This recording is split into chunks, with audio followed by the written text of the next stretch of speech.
Have made it into the NFL playoffs for the first time in 18 long years. Going deep, and he's got Brady Edwards. Oh, dropped the ball. An NFL high 12th dropped pass. You suck, you jackass. Colin Sexton has the Cavs' last 17 points, looking for 20. Oh, my! You're tuning into the We Like Sports Podcast with Austin, Keith, Payton, and Riggs. Make sure to stay tuned for your latest sports news on the We Like Sports Podcast. My nose. I don't want to play no more. Why don't you shut the hell up?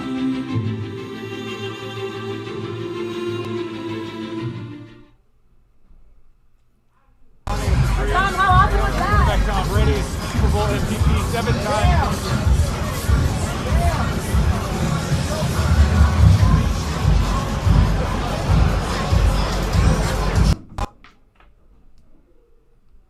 Big old boat parade. Wait, don't, no! Good. Okay. Touchdown.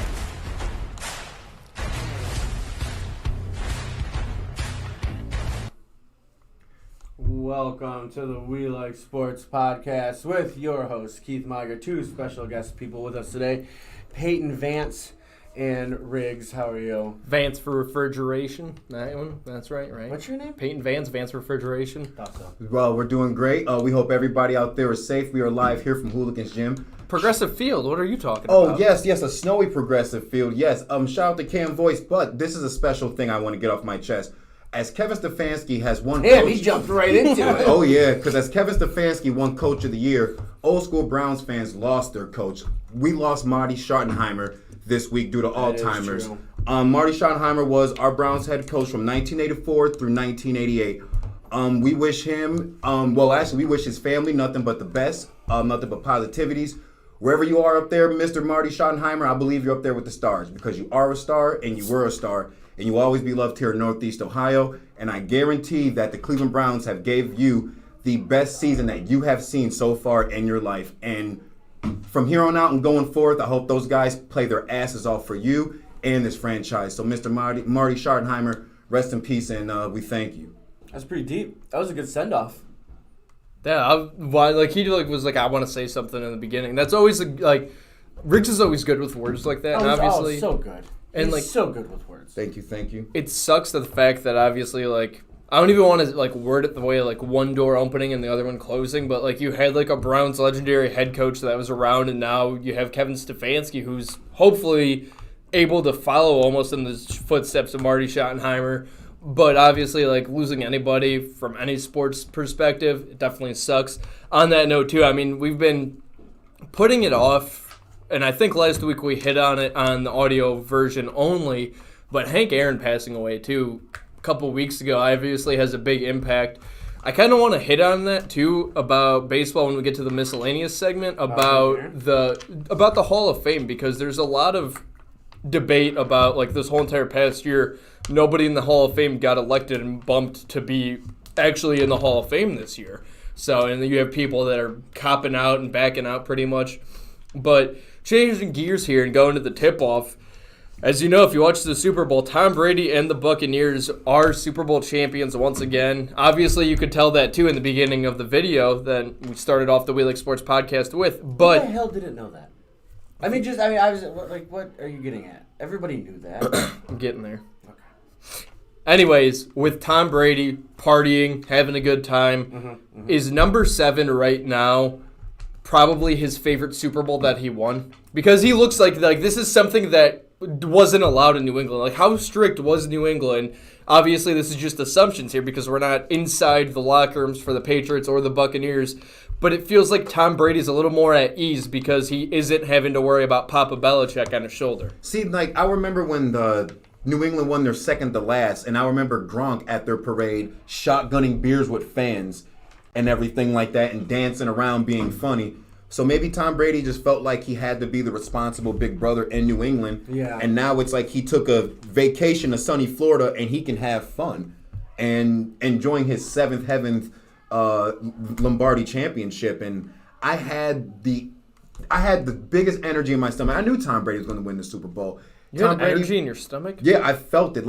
I was into the game, but that's why I wasn't so into it. And you felt it.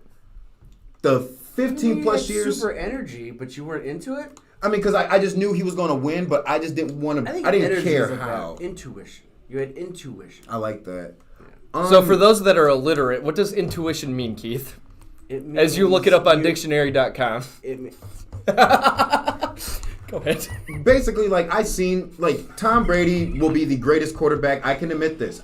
He is the greatest quarterback I've seen with my own 2 eyes watching on television. When I tell my kids, if I ever have them, or great-grandkids, I'm going to talk about Tom Brady. I'm going to bite my lip and mumble some words that they shouldn't hear behind that, but it is what it is. Now I know how my uncles and relatives felt about always seeing guys like Michael Jordan in the big game, or they got tired of seeing the Lakers and the Celtics back in the day. Well, whoever have you, but Tom Brady, whether you like it or not, is the greatest quarterback of this generation and probably period. I don't think it has anything to do about if we like it or not. He just is.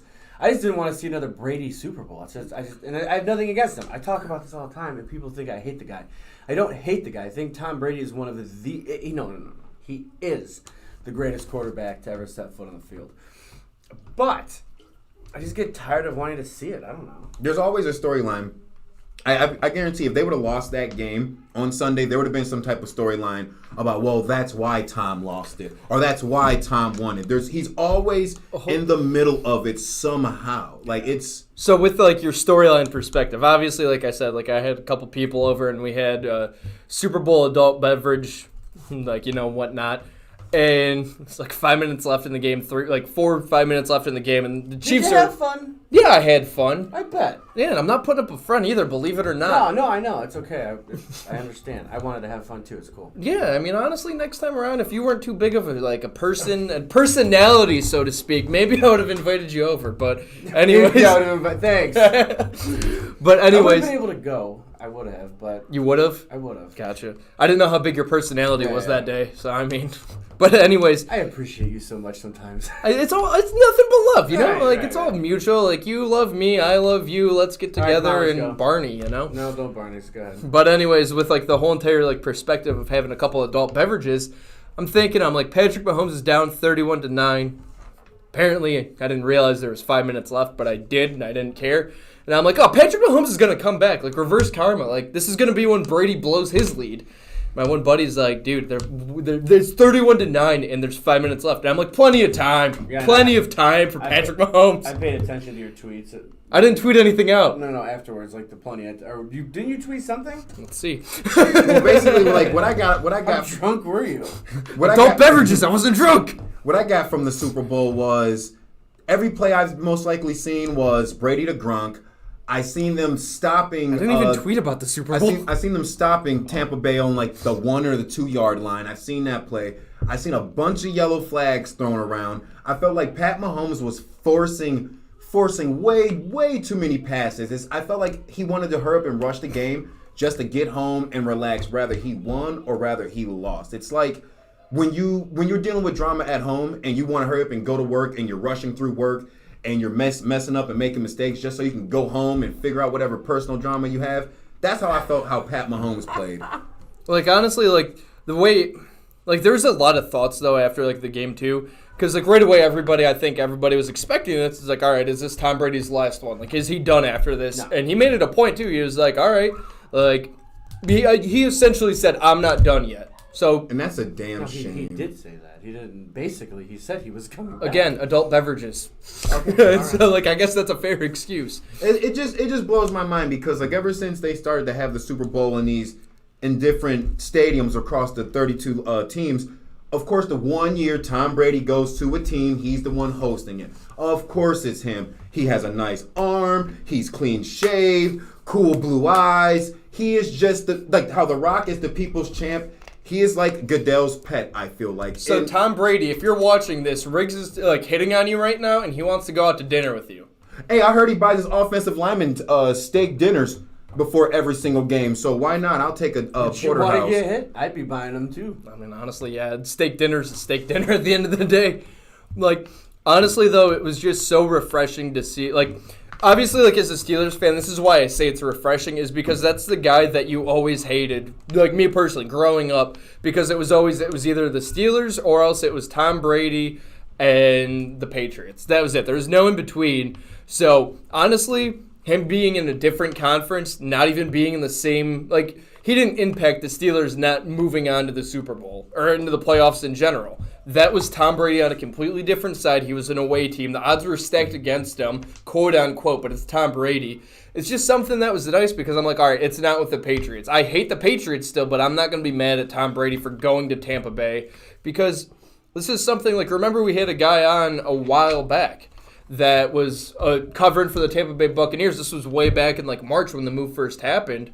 And it's like, okay, cool. Let's see how this is going to work out. Because honestly, Tom Brady and the Buccaneers weren't off to a hot start. No, not at all. No, they were getting cream. I believe the Chicago Bears beat them in the regular season twice. I remember a Thursday night game and just seeing Tom Brady just get trampled by a defensive player on the Chicago Bears and just seeing Brady go to the sideline and just yelling at his offensive line. And I'm thinking, I remember I said this a few shows back, maybe this is his Miami Heat 2011, where it's his first year there. He might make it to the finals and then lose and then come back, but he did it all in 1 year and surprised everybody. Yeah, and I mean, honestly, like, this is more comparable, I guess. like even to like LeBron James, kind of, but even Tom Brady's better than LeBron because LeBron didn't win a ring his first year. No. He needed help. He got help, but Tom Brady, I mean, he's the greatest quarterback of all time, without an argument. Mm-hmm. And also with the whole entire aspect of Tom Brady and just him as a whole. Troy and I were talking on the radio show on Friday about, like, Troy's a Michigan Wolverines fan. Bomb Ghana. I was not ready for that pronunciation of it. But he's a Michigan fan. He was saying back in 1999 or whenever Tom Brady got drafted, he was splitting time with the quarterback they had. Sure. Which, me being young, obviously I didn't know that, but it makes sense why he became a sixth rounder because there wasn't enough footage. But, I mean, if you're redrafting that draft, without a doubt, Tom Brady in any draft that you're taking, he's going number one. He's one of the best of all time. I feel like he might even have to... This was one that he had to prove for himself that he wasn't the...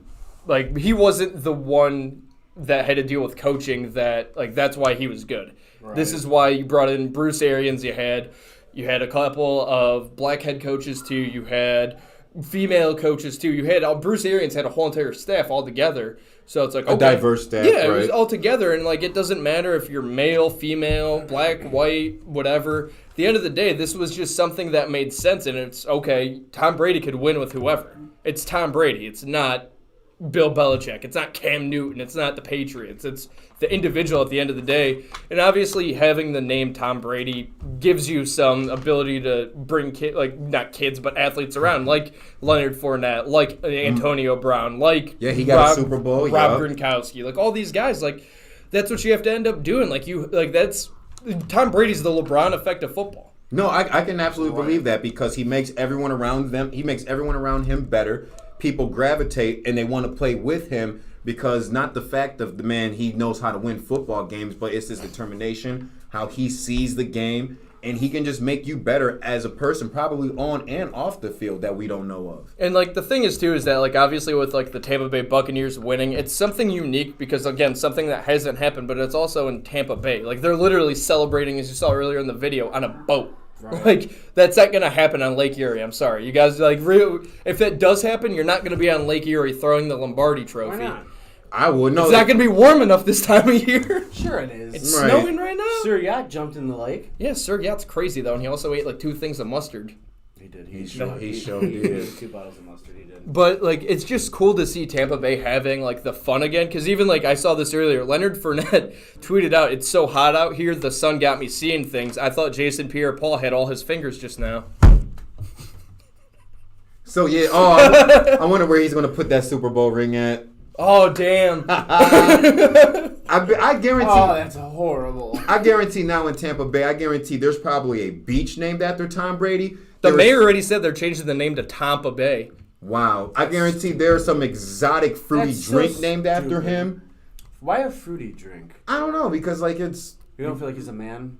No, he's a man. He won 7 Super Bowls, but it's Florida. Like, you know, something that can just... Are you allowed to say Super Bowl on the air? You are. I actually found that out. I don't know. I feel like we kept gave on him the addressing keys it to as the the city. big game, but so anyways, obviously we have Get in the Ring coming up. We're going to end up hitting on Tom Brady a little bit more, but before we get into the ring, I want to give a shout out to Cisco the Barber at 440-320-2691. Again, that's 440-320-2691. You need a haircut, a lineup, a facial, anything that Cisco the Barber could do for you in Lorraine, he'll take care of you. He's on Instagram at Cisco the Barber, and also you could hit him up on his personal cell phone at 440-320-2691. But for Get in the Ring, Keith, you're out this time, right? I am. You got the timer up? I can. All right, it's going to be Riggs against me, and the winner gets to face Stephen R. Smith.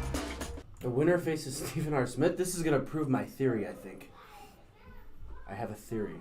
Well, so does another sports talk show in Cleveland, too. Morning show. What is it? Ken Carman, I have a theory. Shout out to him. Ken Carman's a douche. All right. All right, you got a timer up. What's the topic? You were coming up with it. Oh, I did not come up with one. I forgot I was supposed to come up with one. So it's going to be, should Stefanski have won head coach of the year?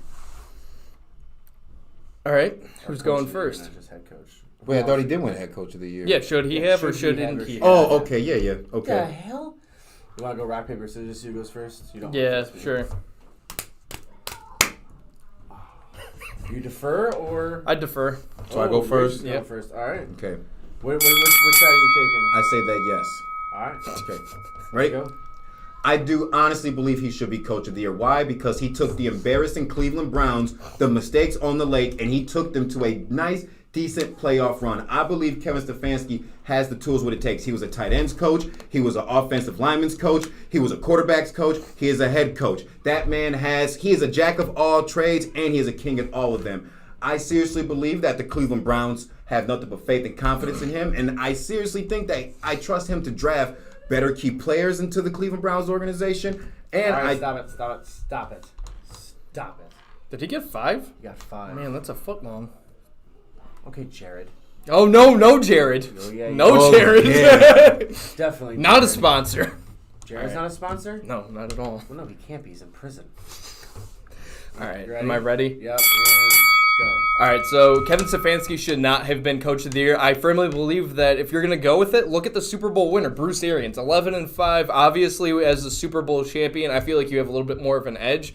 If Kevin Stefanski didn't come into the Browns organization and the history happened previously with the Browns, I don't think he would have won it. But it's the first time winning in years that's why Kevin Stefanski won it overall, because you had failure and you have to just do better than failure to win head coach of the year. Bruce Arians, on the other hand, like I mentioned. Done. You didn't even give me any points. No, you got no points because that was the stupidest thing I've ever heard in my life. All right, so He set me up for failure.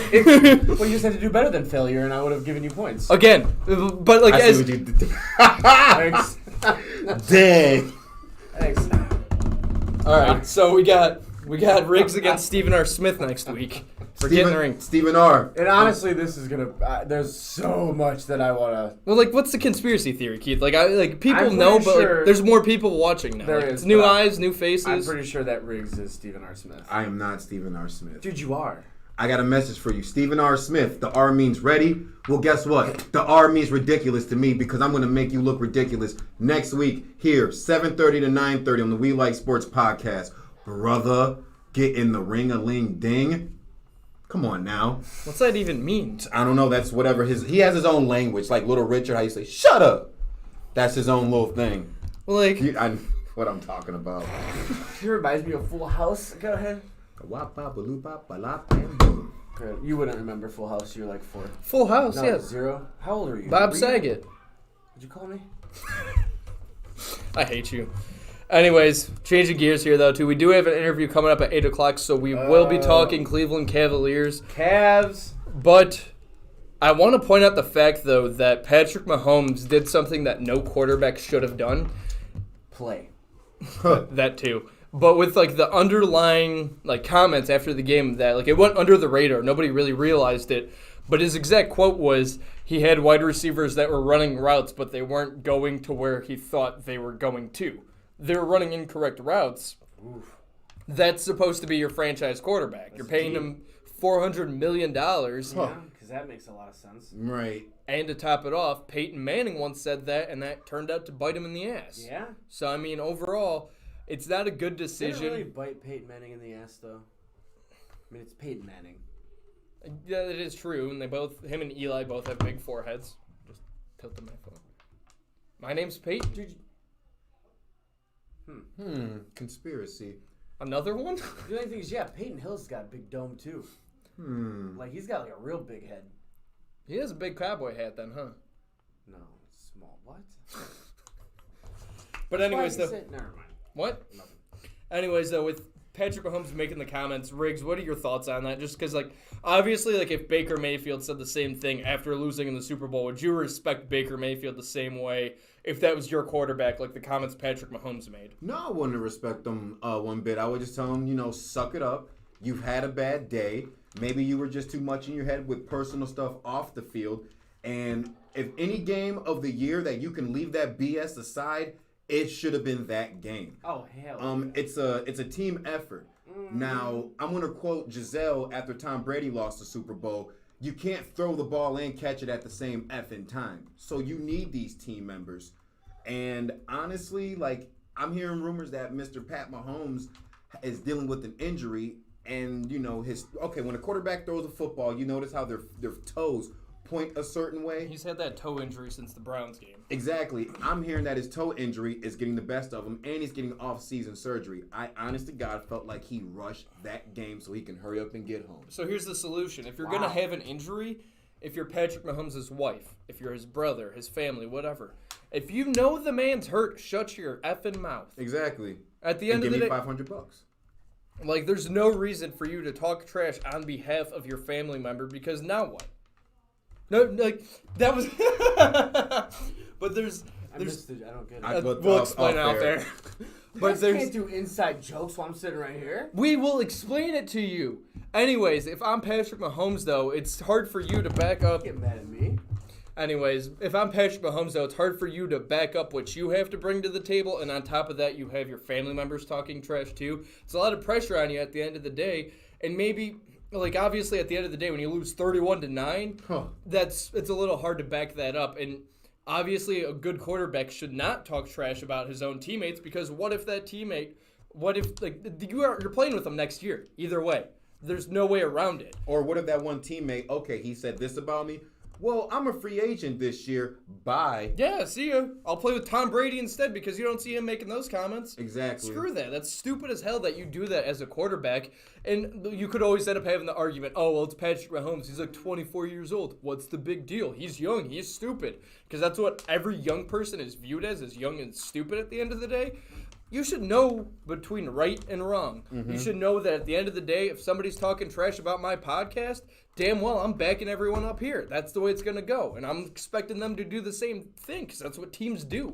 We might talk trash, ball bust between each other, and just have fun and give each other shit. But at the end of the day, I got your back, you got mine. That's not the way that a quarterback ends up treating his teammates in a real-life scenario, too. So It's just irritating to see that happen. Obviously, we'll dive back into that a little bit more. But after this break, we'll be back with Zach Weiss. We're going to be talking Cleveland Cavaliers basketball. There's plenty to talk about. We've been wanting to have him on for a couple weeks now due to the fact that the Cavaliers actually going through an up and down season compared to just a down season. But we'll be joined by Zach Weiss from across the Cavs. So stay tuned. Don't go anywhere. We'll be back after this break. Riggs, what are you going to do? I'm going to Manscaped. I'm going to use the promo code SPORTS with a Z. That's the last letter of the alphabet for some people. Sports with the Z. SPORTZ. Ball shaver, ball toner, ball deodorant, and the 3.0 lawnmower for your balls. Trust me, it feels good. Manscaped. We'll be right back on the We Like Sports podcast. Feels good. If you're bored in the house and I'm in the house bored. Bored in the house and I'm in the house bored. Why not play with your balls? Our sponsor today, Manscaped, is here to make sure your balls are smooth while you or your partner are playing with them. Manscaped promotes clean hygiene when it comes to shaving your balls thanks to their Lawnmower 3.0. So a little side note, have you ever cut your balls while shaving them? I have, and that is painful. I would not ever do that again, and I would never shave my balls if it wasn't for Manscaped, because once I started using Manscaped, I no longer had to worry about the bleeding anymore. Also, for any new subscribers, you end up getting replacement blades refilled for your Lawnmower 3.0 trimmer delivered to your door every 3 months, making sure your trimmer always stays fresh and clean. And for a limited time, subscribers get not only 1, but 2 free gifts: the Shed Travel Bag, which is a $39 value, and the high-patented, high-performance, anti-chafing Manscaped Boxer Briefs. This is the perfect package for your perfect package. Get 20% off and free shipping with the code SPORTSWITHAZ at manscaped.com. That's 20% off with free shipping at Manscaped, and use the code SPORTS. Make playing with your balls the best part of your day. Thanks, Manscaped.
And welcome back to the We Like Sports podcast with Keith, Payton, Riggs, and now Zach Weiss from across the Cavs.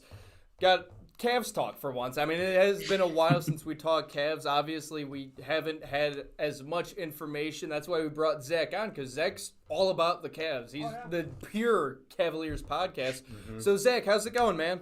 It's good, man. Guys, I appreciate you having me. I'm excited for the Denver game. You know, it's going to be a lot of late nights with these West Coast contests, but, you know, I'm ready to go. You know, we've been all those nights you stay up doing nothing are going to pay off when you actually have something to watch. Yeah, for sure. Obviously, let's get right into it, too.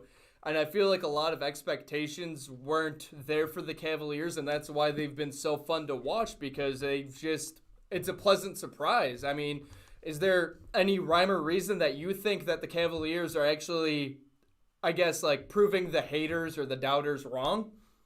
Yeah, I mean, first and foremost, I think the most important thing has been Darius Garland recovering from his early injury and showing that he can stay healthy now. You know, he had some injury issues last year. He missed the end of last season. It was about Colin Sexton picking up where he left off when he was putting up 30 a night for the last week or two of last year, every single game basically. And then it was just, okay, Andre had only played 8 games. Well, he fit in well. Right out of the gate, Andre Drummond was incredible.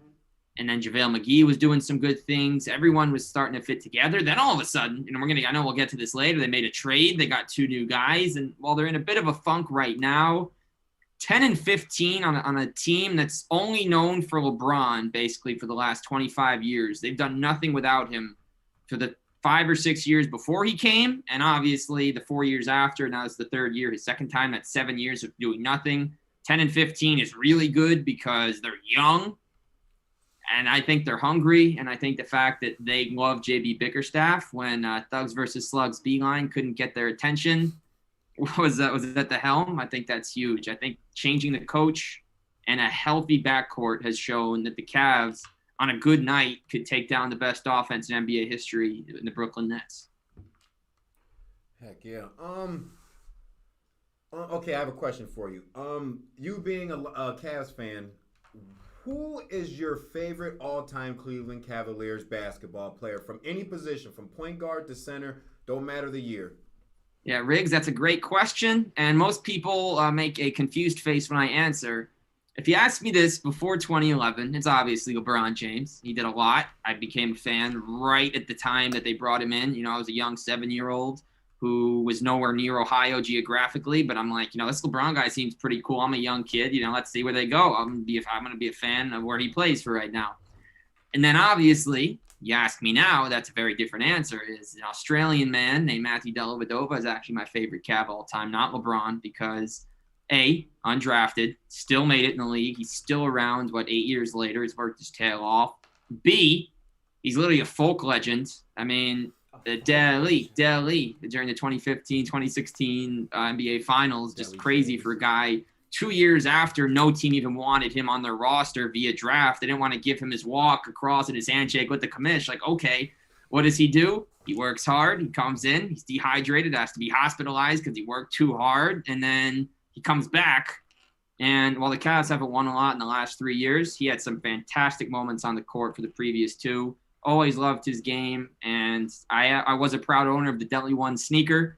Rep those proudly, and the only Cavs player jersey I've ever gotten when a guy left, my Delhi Bucks jersey might actually be my favorite in the collection. So always loved his game, always worked hard. No disrespect to LeBron or Kyrie, K-Love. If I was older, I would probably say Mark Price.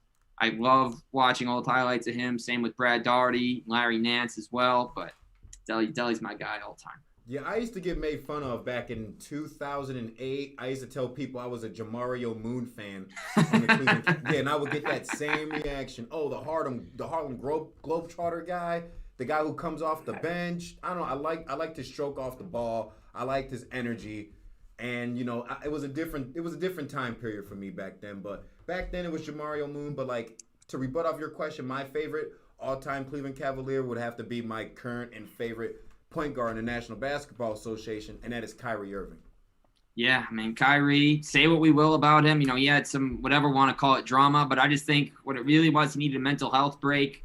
as we saw Pacers coach Bill Barno just step down, citing mental health as the reason. We've never seen that.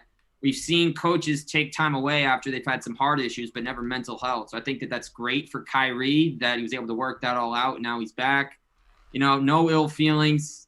People, and then that Max is nice account, not to get too off topic with the Cavs, but you saw the Max is nice account. Yeah, he was making fun of the Kyrie saging and then thought that he could turn it into something. That's just an example of somebody trying to kind of defame something that Kyrie does that's spiritual. I have all the respect in the world for Kyrie for kind of finding himself in that realm. And he's a moron. He at times he is, but he thought the earth was flat for he still does, but he's not the only person. Like, we got to call everybody that is then, but they're not basketball. They are. Look, I agree. I'm not going to use the word, but I agree that they're not the smartest tools in the shed. You probably pick the other tools to get the job done. But at the end of the day, Kyrie Irving can dribble a basketball better than most people can. He can cross them over, and he can put up 35 points in any given game. Can he play defense? I don't think it even needs to be discussed with how impressive his offense is, although he's not going to win a chip for the Nets like that. But I have no ill will. The Boston situation was terrible for him. I mean, and it's funny. He went where his dad had his glory years. His dad's number's retired by BU, that number 11. Mm-hmm. He wore that number 11 in Boston. Couldn't make any magic. He made the excuses instead. I don't want to see the Nets win per se, because then it would just show that defense means absolutely nothing in today's game, which the Cavs would have a couple things to say about, building a defensive juggernaut slowly with the pieces with Okoro and Allen. They'll get others. But, I have no ill will toward Kyrie, and I do like the guy. There's times where he annoys me, but I still like him. He's just not smart. He's just, as head of the players union, he broke his own rules that he voted in on. He's a dumbass. I'm sorry. You can't, can he dribble a basketball? Yeah, congratulations. Good for him for dribbling a basketball, but what does he actually do for the game of basketball is not anything good. He's a whiny crybaby bitch boy, right? I can't be the only one that thinks that. At times. I think that, but I don't want to admit it because he's my favorite player. So it's you're right, but it's not going to come out my mouth.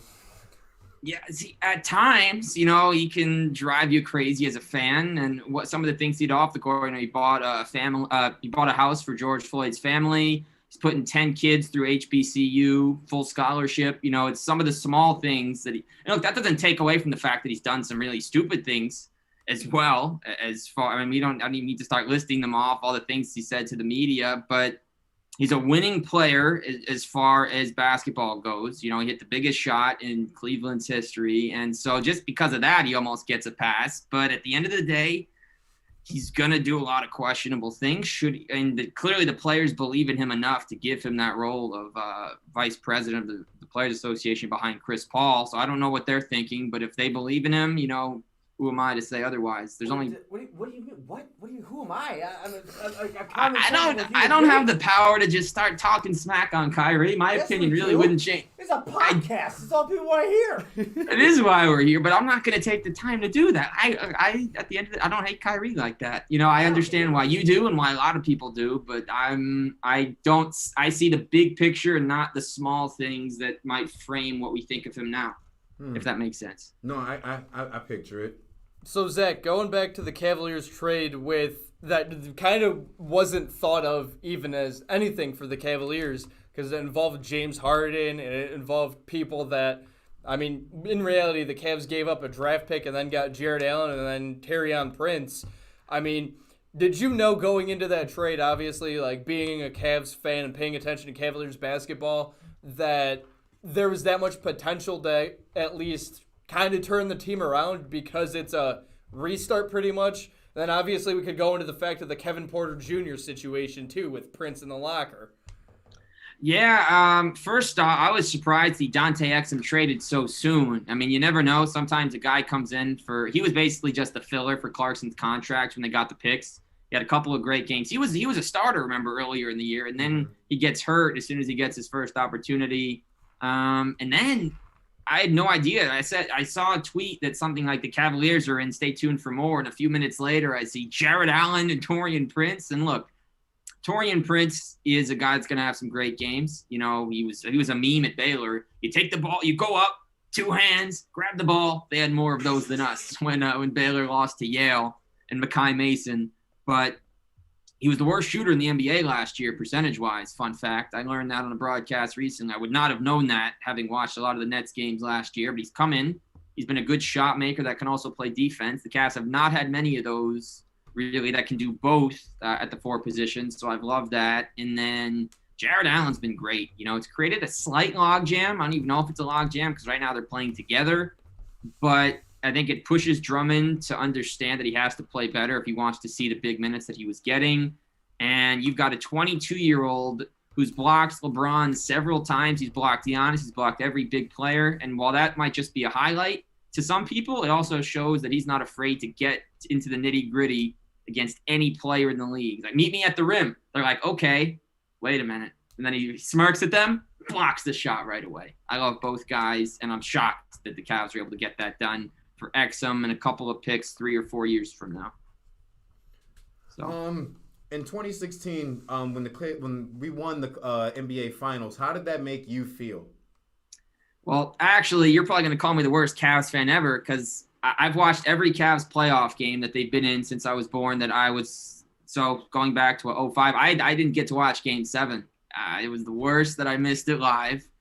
It was a flight that was booked 4 months in advance, and I knew when the finals started if it goes 7.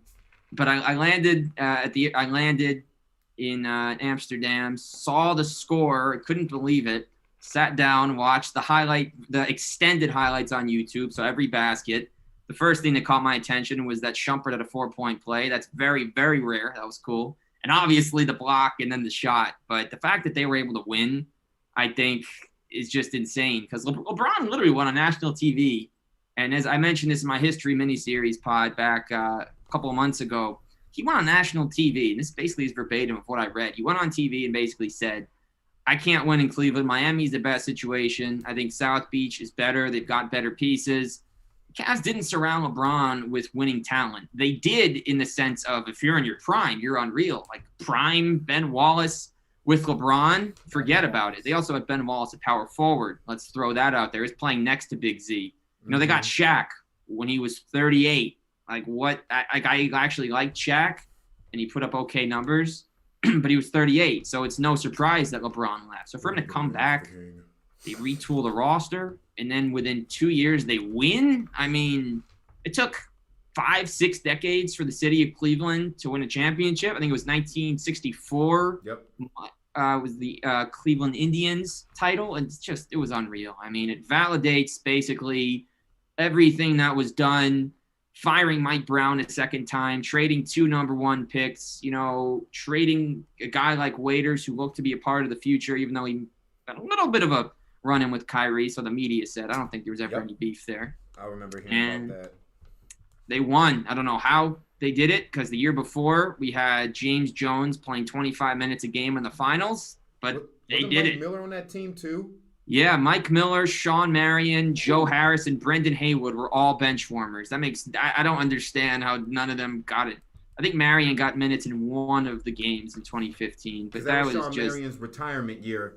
Because I remember the season finale game. Sean Marion scored the finals the final basket in that game, and the whole Cavaliers just ran off the bench and just crowded him and just jumped on him. And that was basically the season finale getting into the playoffs of that campaign season. The fan appreciation night game or whatever. Mm-hmm. I like that. Sean Marion with the ugly shot. One thing to add, the last thing, what I'll add is Sean Marion going to the Cavs was the first of endless LeBron rivals teaming up with him to win titles with McGee, Howard, Stevenson, Rondo, Avery Bradley, Danny Green, etc. I just want to throw it out. It started there, and then they all started to play with him instead of against him. So, on another note, Zach, so with the whole entire present-day Cavaliers, with Larry Nance Jr. being injured now, what impact, if at all any, because like you mentioned before with Andre Drummond, with Larry Nance Jr. at the time, and then acquiring Jared Allen, what impact does that leave the Cavs after Larry Nance Jr. ends up having a wrist injury, I believe, and he's out 4 to 6 weeks? Yeah, so I can't believe he's out 4 to 6 weeks because it was game to game. He was out. Then he played, I think it was 1 or 2 games. He said he felt discomforts. Then he sat a couple. Then he came back for a couple, and now he's out again. Clearly, something was off. He should never have been given the green light because now it's a longer-term thing. You know, Larry's been healthy for most of his NBA career, going back to his time with the Lakers, so I think they'll miss him a lot. And we saw the other night against the Suns, Jared Allen played more than half the minutes at power forward. First and foremost, that is the worst coached game I've ever seen from JB Bickerstaff because you have two point guards basically in Garland and Sexton. Sexton is a point guard that can function as a 2, right, which he does. And you had 2 centers with Allen and Drummond. When you have a situation like that, look at the Raptors, for example. Lowry and Van Vliet, one of them's always in the game, even though they start together, right? You take one out. You take Lowry out, Fred plays the 1, and then second quarter comes, switch, one in, one for the other.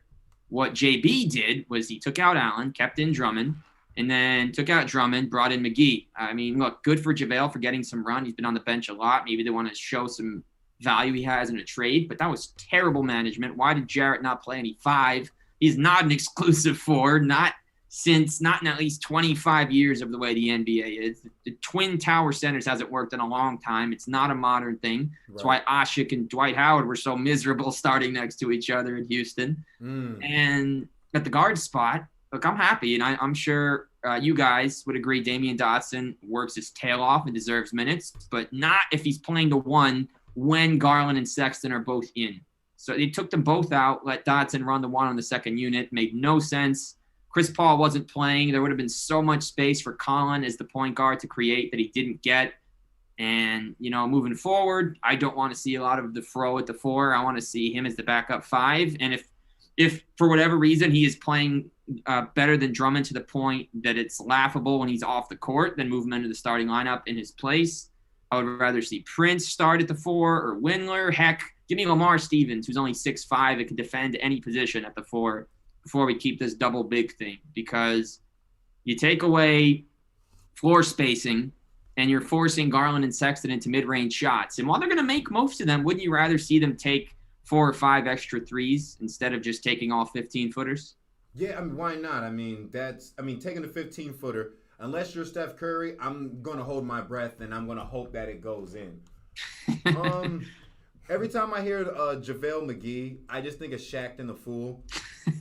You know what I'm talking about? Like, cause every time I even just see him on a court, I'm just like, okay, what kind of blooper or blunder is going to happen to this man on national television? Blooper or blunder? Yeah. Yeah, I like JaVale personally. Well, no, he's ball, but I'm with you. I get it because it's funny. He came into the league with so much potential. You know, his mom, Pamela, was the first ever pick in WNBA history, which is really cool that he's a part of the Cavs now. I think it might have actually been for the Cleveland franchise. Wait, I'll have to double. Yeah, 1997. Yeah, she was in her 30s, by the way, when she was the number 1 pick, which is very telling. WNBA is just starting. Let's take a player with that kind of potential who's older and build with a vet. So I think that's telling. Anyway, JaVale comes in to Washington, a lot of potential. He's traded for Nene. George Karl didn't like him very much. I think he played him 15 minutes a game, and then he moved around a little bit. I know he had a little stint with the Sixers. Then he was with the Celtics, I think, were trying to sign him and failed. But I always liked JaVale. As soon as he got to Golden State, I thought it was perfect. Didn't have to play a lot. You can get lobs from Draymond and Steph, while Steph and Clay just shoot ridiculously well every night. Then he gets to the Lakers. I thought he played very well his first year when he was with them. And then last year he played a role of just make sure that the guys that are getting minutes are ready every night, because JaVale's been a guy that's been in a situation where he's not going to be on the court every night on a really good team. So just tell them you might play, you might not play. Like we saw Talen Horton-Tucker get some minutes against Houston out of nowhere. And what was he? He was ready. Now he's in Cleveland. And I'm sure he's doing the same thing with Lamar Stevens and Damian Dotson, who aren't playing every game, saying, stay ready, you never know. He's an example. He wasn't supposed to play last game, and what happened? He played. Promptly got ejected, but he still played. Yeah, that's very well, like, much of a point right there. But also with the Cavaliers, like I was mentioning earlier, with the whole entire team kind of being at like an unexpected start, I guess, even though it's late in the year technically for a regular basketball season. But with the results that they're putting on the court, where exactly do you end up thinking that the Cavaliers end up finishing out this year? Yeah, so I was thinking maybe 9 or 10 for a while after the strong start. Now I'm thinking I see the Knicks just got Derrick Rose. I think the Bulls are going to start to play better ball, and those are the teams they're going to be competing with to try and get to that play-in. I don't think they're on the Knicks level, which sounds crazy because they basically are 1 or 2 games apart. But the Knicks have guys that can create their own shot with Julius Randle, who's been ridiculous this year, and then R.J. Barrett. Now you throw in Rose. I think that they've just been a really underrated team. I mean, Tibbs plays his guys way too many minutes, but they're winning. So who's to say that he's doing it wrong? And then Chicago, Zach LaVine is what I think Colin Sexton aspires to be as far as consistently scoring that well and that often. I think he'll get there probably later this year or next year. I'm probably seeing 72-game schedule. Remember, we still got to make up the 2 games with the Wizards, which I would pencil in as 2 wins, given that I don't know how they're going to schedule it. Maybe they'll make it a back-to-back like it was supposed to be. So Westbrook might miss one of those games. So that's probably 2 wins right there. It's going to be an easier schedule in the second half because look how hard it is right now. You know, they got the Warriors, the Clippers, the Nuggets all in a row here. I mean, they're going to be fine. I think probably I'll say final record 29-43, probably 12 seed. Okay, fair enough. And I know, obviously, Zach, Riggs had some questions for you about where you're actually residing at. Even though you're a Cavaliers fan, you're not local. Right. What's your No, I'm not local. I was supposed to go to my first Cavs game last year. Actually, sit courtside. So I went to college in Massachusetts. They actually had a number of soccer players, a small school called Endicott College. Fun fact, Miami Marlins play-by-play announcer. I'll circle back on the name. My memory is from there. Jared Carabas, who writes for Barstool on the Red Sox, is from there as well. Some cool alums, but went there. Sucks. Nope. Go ahead. It's what it is. You know, it's unless you're not a fan of a certain team and people have extreme personalities, it's very easy. I'm not a Red Sox. I'm a Nationals fan of baseball, so that's another story, another podcast. But long story short, kid from Ohio. Got a DM from his dad on Twitter last year.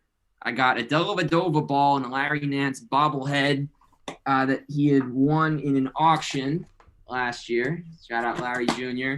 And apparently there were tickets available for the last home game courtside against Brooklyn. I was really excited. I'd never been. I planned to get to Cleveland for a long time. Just when I was in school, never really had the opportunity to get there, and there was never a weekend I could, because I also announced when I was in school, never had the time, opportunity to sit courtside. Never came to fruition because of COVID. I'm planning next year to definitively get there, but yeah, I'm in New Jersey. I've never been to Cleveland. I don't feel like a fake fan because of that, but when I talk to you guys, and then I hop on anywhere else talking about the Cavs, they're like, so when was the last time you went to a Cavs game? Oh, I saw them in Brooklyn.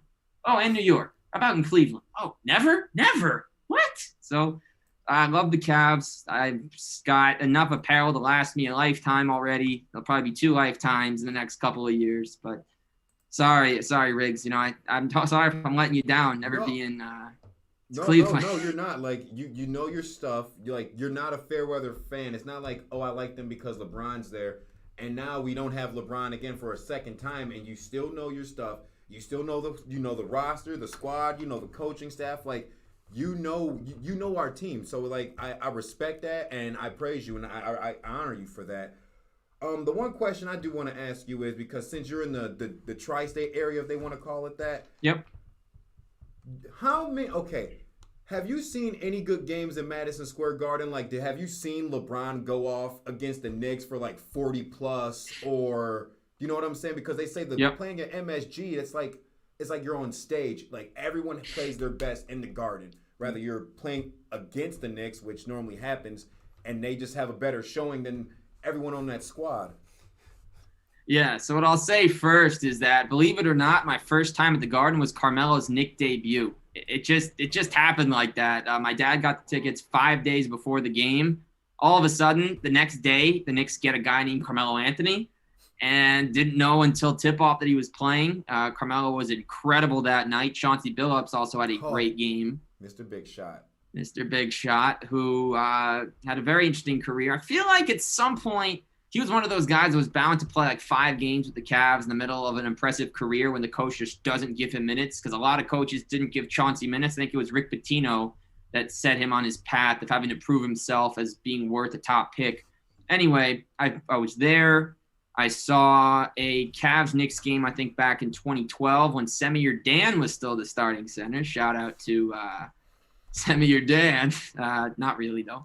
My Daniel Gibson jersey on at that one. Everyone was like, who's that? And then they don't know. Outside of Cleveland, I wore a Dellavedova jersey. I know we're talking about the Garden. I went to the other Garden, TD Garden, Game 3, 2015, because I was a freshman at school in Massachusetts. I wore my Delly jersey. I was not the only one in Boston with a Dellavedova home white jersey. I'll say that. I was not the only one. Got a picture with the guy. It was great. I was getting these dirty looks. Like, who? Cavs? 8? Who's 8? Where's 8 for the Cavs? It's 2014. That's not LeBron or Kyrie. Who's that? It's not 0 for Kevin Love. So who is it? But and then last year, the Cavs did not beat the Knicks. They beat the Knicks by like 35 in an afternoon game last year. I think it was November 10th. The next week, they played there again. I was there. It was really cool, actually. I met Mike Breen, who was really, really nice guy. And then was able to talk to and get a picture with Austin Carr and John Michael, who I tweeted that afternoon saying, hey, I'm going to be at the game. Can I come down? Usually AC only answers tweets on game day. So he responded. And then John did as well. Really nice guys. And the Cavs didn't win. I was supposed to go to Nets Cavs at Barclays in March of last year. But I will say, best Cavs game I've been to in person, Cavs Nets, December 3rd, 2018. Alec Burks game-winning dunk, 3 seconds left. That was fun. The one Cavs Knicks game that I really enjoyed, it was the year that we got Shump and JR from the New York Knicks. We go to the Garden to play. Shump and JR are on the floor, and I believe JR threw an alley-oop to Shump, and Shump caught it, double pumped it to the back, and like LeBron and all those guys just come dancing right off the court. Like, if you can look up the clip on YouTube when you get a minute, or you probably watch it on the MSG network over there. Like, that's one clip that, like, really, like, made me say, like, wow, one team's trash is another team's treasure. Yeah, and my favorite part about JR and Shumpert, I love that. I can still picture that dunk. I have to watch it again. I know exactly what you're talking about. I have to watch it again to make sure I get the angle right and to make sure we're on the same page. But I love that J.R. Smith came over to be the sixth man and Shumpert came over to be the starter. But because Shumpert was injured at the time of the trade, the roles flipped. It was never talked about again, but Shumpert became the backup, and JR became the defender that Shumpert was supposed to be. So love how that all worked out. Hell yeah. So, guys, do you have any more questions for Zach at all related to Cavaliers or anything else, or are we going to end up letting him go and then talk a little bit about his podcast and plug where he could get on social media? You okay? I'm trying to think of something to say. All right. There's no rush. I love answering questions. Was Jeremy Lin really selling hot dogs in front of MSG before Linsanity started? He might have been. What I will say is that would definitely help him with rent, so we can get off Landry Field's couch. That lasted a long time. But people also forget that what's cool about Jeremy Lin now, even though I love the joke, though, that is a great lead-in.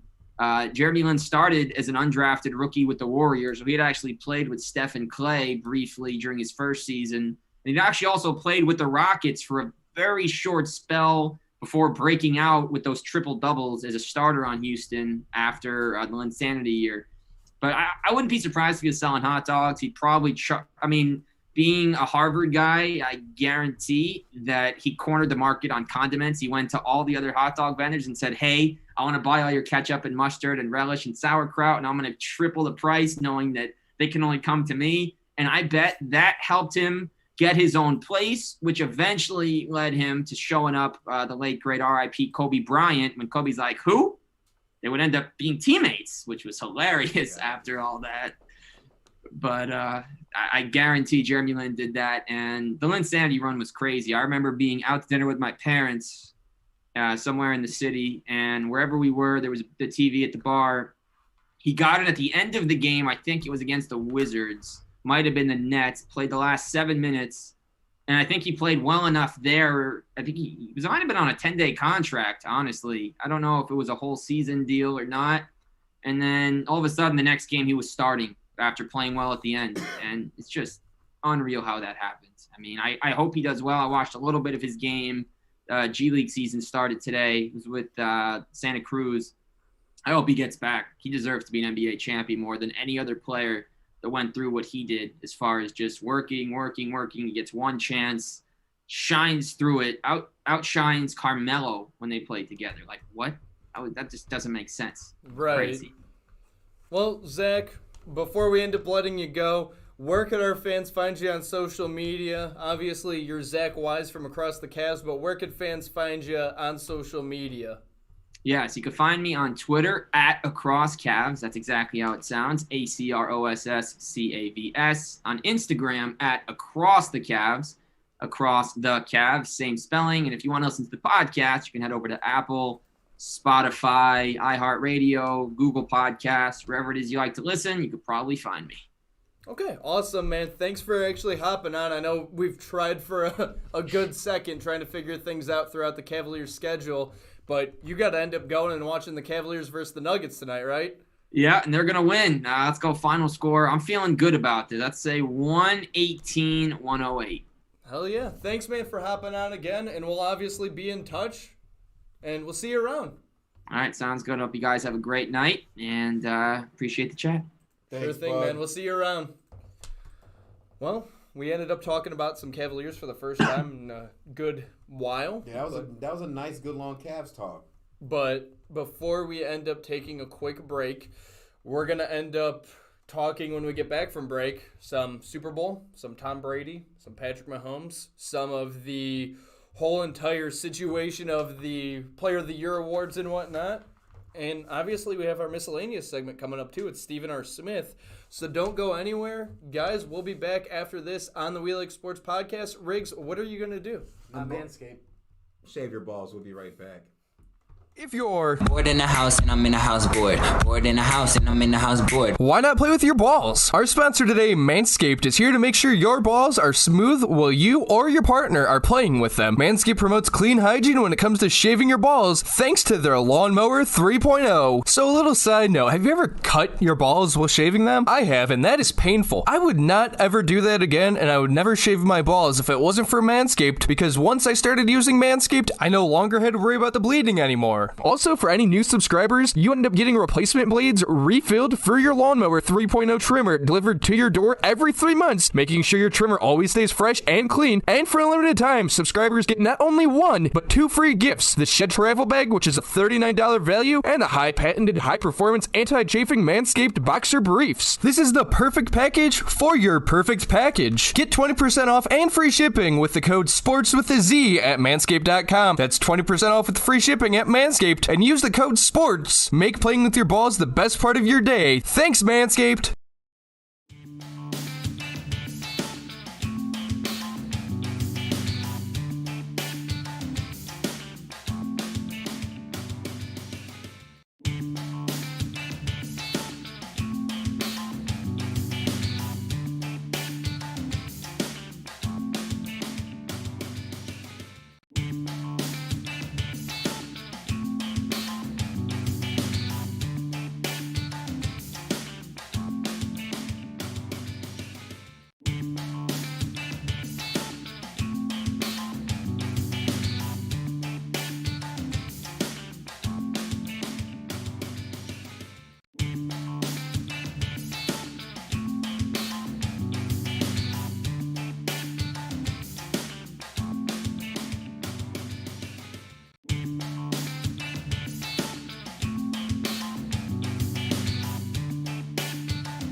And we are back here at the We Like Sports podcast with myself, Riggs.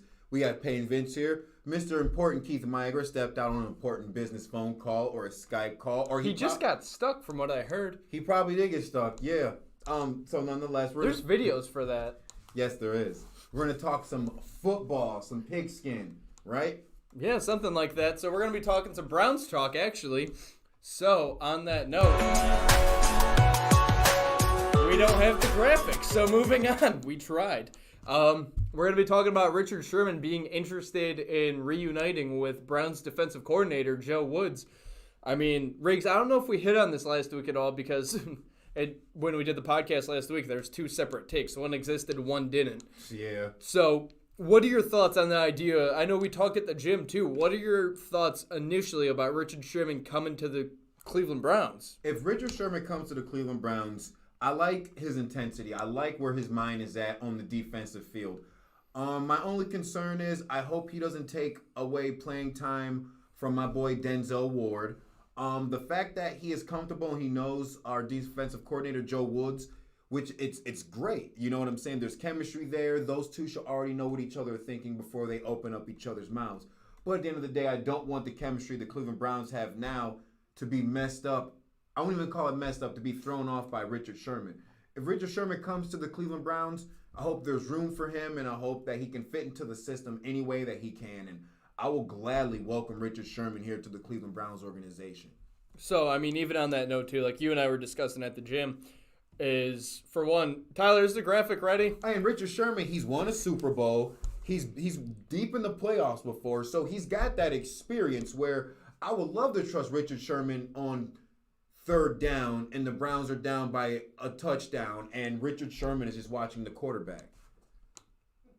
We got the graphic. Now we got the graphic. Better late than never. Exactly. But anyways, what were you saying though? I zoned out. I would feel like Richard Sherman, he is a Super Bowl champion.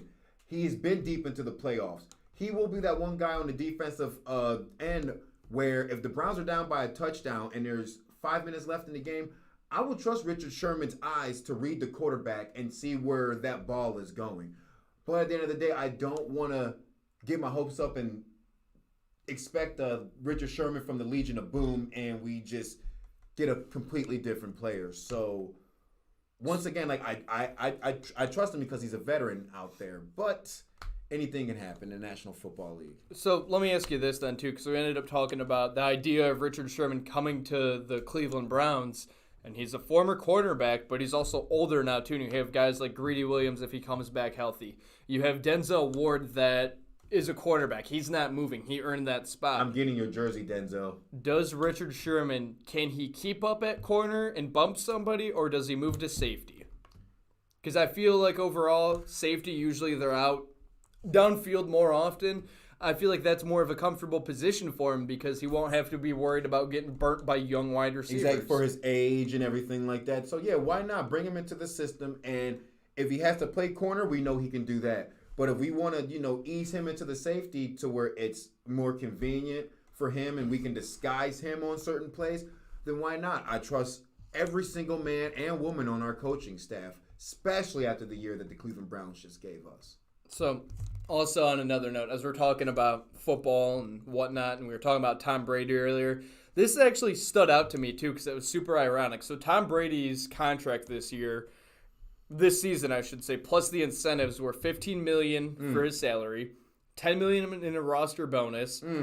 Top 5 in yards and touchdowns was an additional $1.1 million. Oh my God! And making the playoffs and winning the Super Bowl was $2.2 million. Woo! What does that total add up to? Oh my God! I don't even know. 28.3, which also was the lead that the Falcons blew against the Patriots. What do you do with all that money? That's a good question. Like, that hurts my head. Like, what do you do with all that money? Like, that blows my freaking mind. Like, I will be Scrooge McDuck. I will be jumping off into a pool in some money and swimming around and then spitting out gold coins. Like, what do you do with all that money? Like, that's a really good question. I mean, on top of that, as we're talking about the money aspect too, this kind of goes into the whole entire Super Bowl streaker too, because we were talking off the air about the guy that was streaking during the Super Bowl. Well, here's the backstory on that. He was seen having lunch before going to the game in Tampa Bay. He bet $50,000 on a prop bet at plus 750 odds that there would be a streaker at the Super Bowl. His buddy went out first as a diversion so that he wouldn't get caught immediately. And then the cost after he was caught was $1,000 to get out of jail, and he ended up making $374,000 on that bet. Wow. On that bet. So he ended up making a profit. Obviously, with like Vegas could end up pulling some dumb shit and end up being like, well, you can't bet on yourself, blah, blah, blah. But the fact that, I mean, he's probably banned from all NFL stadiums. He's probably banned from especially Raymond James Stadium, and he's probably just like, that's like, I give him so much credit because that's literally probably one of the smartest people out there that would actually do that. Because let's think about it. If there was no streaker and you were in that game or at that game, would you do the same thing if you bet that much money and you knew that the odds would have been able, like, you control your own destiny at the end of the day? Yeah, why not? Not just that. If I was the NFL, I wouldn't even ban this guy from all games or all stadiums. Look at it like this. Look at the big picture. What happened in the year 2020, it messed up everything. Whether you believe in the pandemic or not, people wanted to feel some type of excitement, some type of rush, because what happened in the real world has put a damper on everybody else. So a man coming out there and running half naked on the field during the Super Bowl, if anything... And a bra and panties. And a bra and panty. If anything, that just makes me say, like, okay, this year may have been the hell for everybody, but at least this one man, this crazy SOB, is at least trying to... He was more entertaining than the halftime show, in my honest to God opinion. Yeah, what happened during the halftime show? I didn't even really watch it. It looked like a bunch of people had jock straps on their faces. Man, that's nuts. Welcome back to the We Like Sports Do you watch podcast. Dragon? You never watched Dragon Ball. Never mind. Why did you guys start without me? Because we were talking football and you said, I don't want to do football anymore. You didn't miss anything. Can you believe all the acquisitions that happened in baseball? What happened today in Major League Baseball? Well, actually, hold on. I want to actually go into baseball, too, because... You don't. Dude, we never talk baseball, ever. During baseball season, we didn't talk baseball. Shut your mouth. Tyler has a graphic for us. Okay, go ahead. So, Patrick Mahomes is one of the greatest quarterbacks we've ever had, right? Right. Do you think Patrick Mahomes is like the... We were talking baseball, though. I thought you want to talk football. No, I was going back to the baseball situation because Riggs and I talked about it last week. What are your thoughts about the fact that the Indians signed Eddie Rosario? I mean, honestly, there's good and bad here. I don't like the fact that they signed an outfielder because obviously they don't believe in the outfield with Daniel Johnson, Oscar Mercado, Jordan Luplow. Who else do you name out there? I hate Luplow. I think we should have left him at a bus stop. But tell me, dude, Luplow's awful. He really is. He's bad. But so Rosario, you don't think that was a good signing? I like this signing, but I just don't like the fact that you have a youthful outfield, but you showed that you don't necessarily believe in them. That's my issue. What have they done to make you believe in them? They haven't done anything. Yeah, that's right. Mercado can't hit the ball. You know what I mean? Like, he's just not... I mean, does he Josh have Naylor's easily moving to first. He has to. Yeah, you have to, or else you call up Bobby Bradley. I would say you don't have a choice. He has to go over there. But it's just, I don't know. I don't think... I like Rosario. The only thing we've done that's decent. I mean, think about all the other bullcrap we've done. And if we're just going to talk about Indians, there's a lot we could talk about because they've made a lot of asinine decisions this year. Isn't Brian Shaw back? Minor league contract. Why? Why would you? Yeah, he wasn't. Yeah, we didn't talk about that. Why would you bring Shaw back?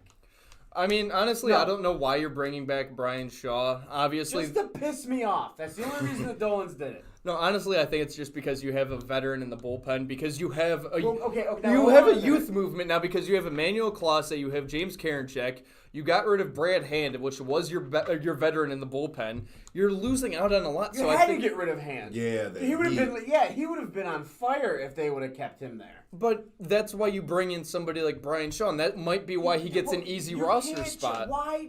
Of course he's going to get an easy roster spot. He's been there Why before. would you spend that money on him? I don't care if he was worth the Cracker Jacks and the foam finger. You don't pay that man's salary. You don't bring Shaw back. Are you kidding me? I mean... So we get rid of Cookie, for whatever reason, and you can't say it's because of the cancer, and you can't say it's because he's not an ace, because he is. No, he is trade value, and you can't... You don't trade, but we have Lindor. What do we need to sweeten that deal for? You're not getting Lindor for just Lindor and those prospects. Yes, you are.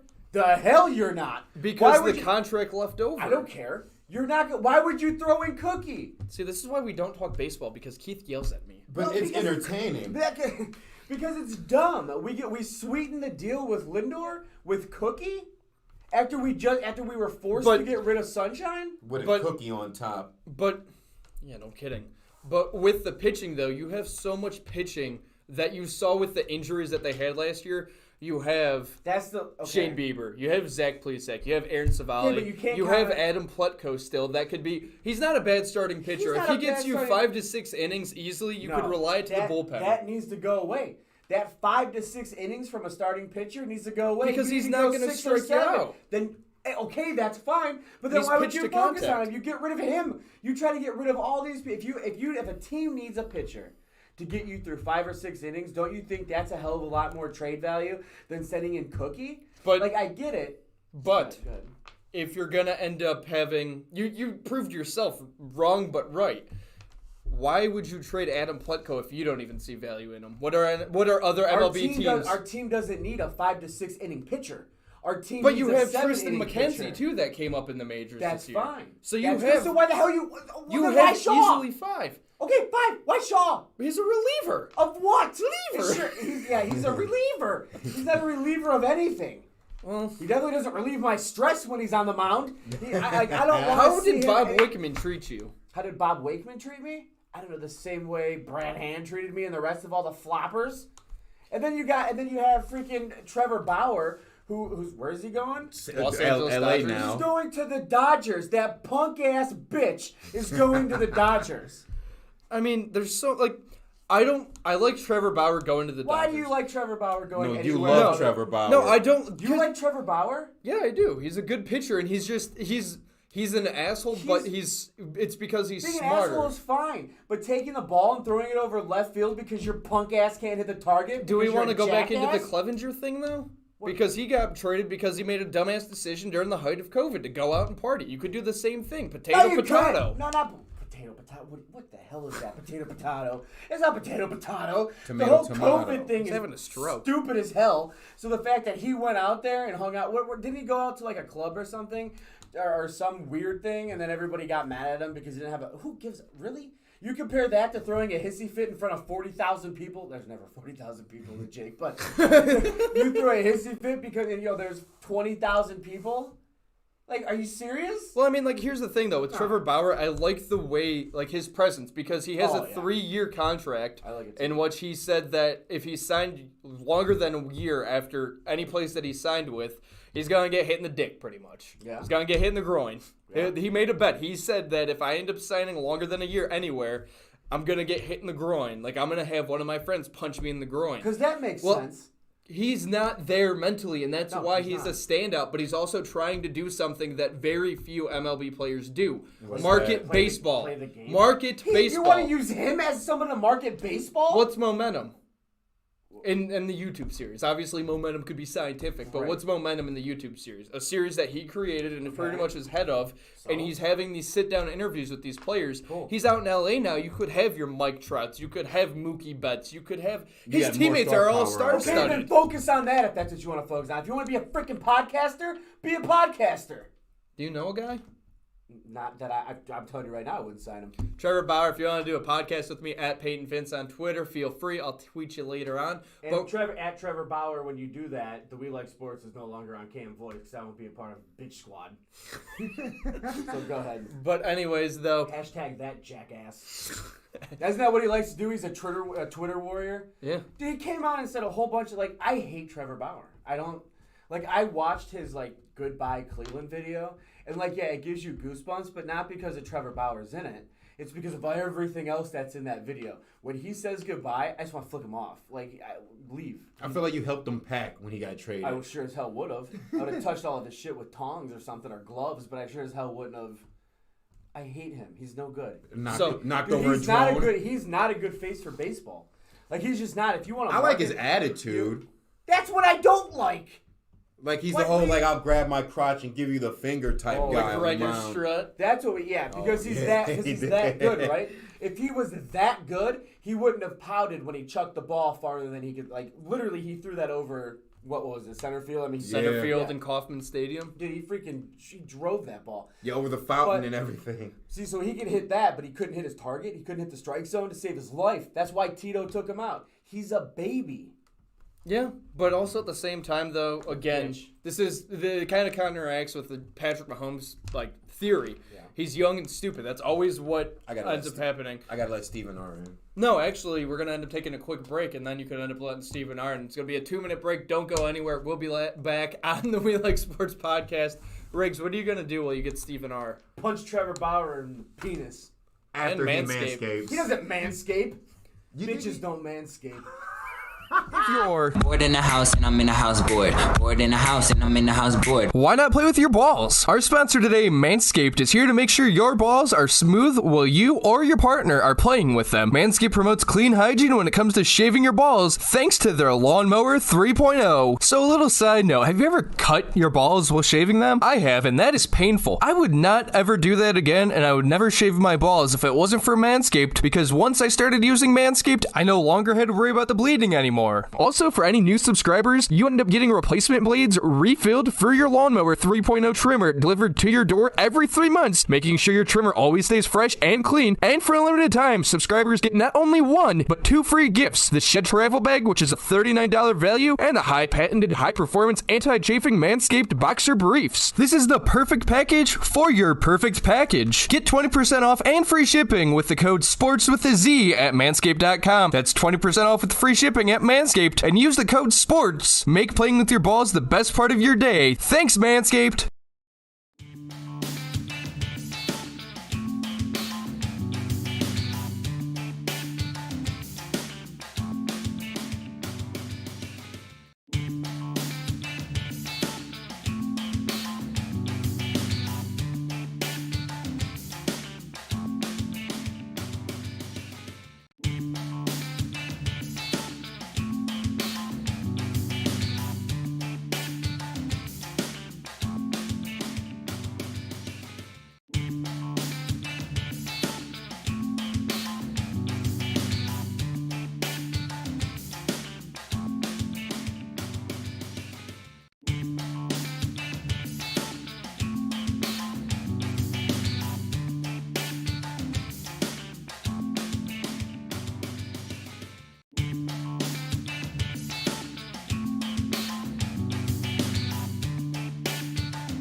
And welcome back to the We Like Sports podcast with Payton, Keith, Stephen R. Smith.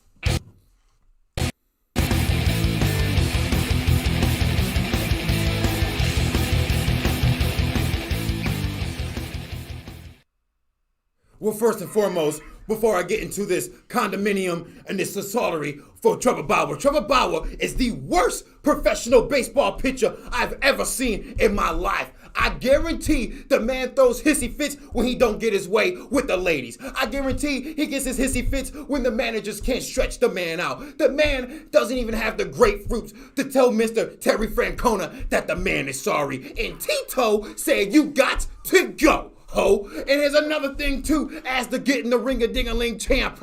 Riggs, Mr. Prosperity, Mr. Peace be with you. Just because it's February, I won't take it easy on you, brother. And I guarantee you that, because I'm just like Harriet Tubman. I'm so cool, I sit in the back. All right, Jack. Trevor Bauer, you play like a daughter. Trevor Bauer, if you was a candy, you wouldn't be sweet, you'd be sour. All right, so obviously, like, you and I were talking baseball. Riggs had to step out for a minute. What? I can't be the only one that thinks this is Riggs. No, this is not Riggs. I couldn't be. Tyler, switch the graphic over. Zoom in on his effing face.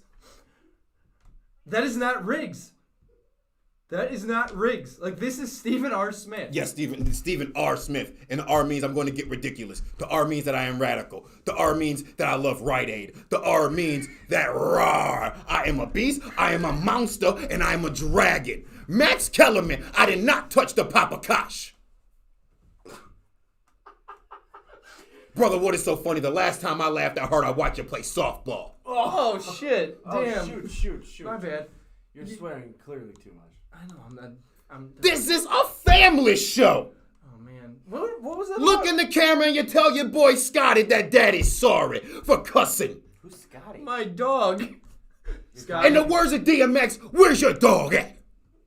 Scotty. Because Stephen R. Smith isn't going to allow me to go home. I'm sorry for swearing. I know that you're my son. I know that you're underage, and I'm sorry, and I shouldn't speak that language in front of you. How do you get women? Next, go ahead. Next, go So ahead. we're going to talk about the Super Bowl that we just saw on Sunday, correct, gentlemen? That's up to Keith. I thought we were talking baseball. So let's talk some more baseball. What do you got to say about baseball today, Mr. Keith? I mean, it's going to start soon. Baseball is going to start soon. I see that we're behind the Snow Progressive Field. I grew up looking at Yankee Stadium. I grew up looking at Shea Stadium where the Mets play. Thank you so much. I am not that old. I did not see Mick Mantle play. I did not. I grew up with the Darryl of the Strawberries. Did he say Nickel Mantle? Yes, I did. I grew up with the Darryls of the Strawberries, the Darryls of the Mango, the Darryl of the Orange of the 1986 World Champions Mets. He was on the 1986 New Jersey Mets. Daryl Mango? Daryl Mango, Daryl Strawberry. I'll look that up. Yes, why don't you look that up? So, Mr. Keith, baseball being your favorite petitious pastime. I don't know what that means. Petitious, it's basically like baseball being your favorite pastime. Besides the peanuts and the Cracker Jacks, but it always brings you back. What is your favorite thing about the pastime of baseball? I'm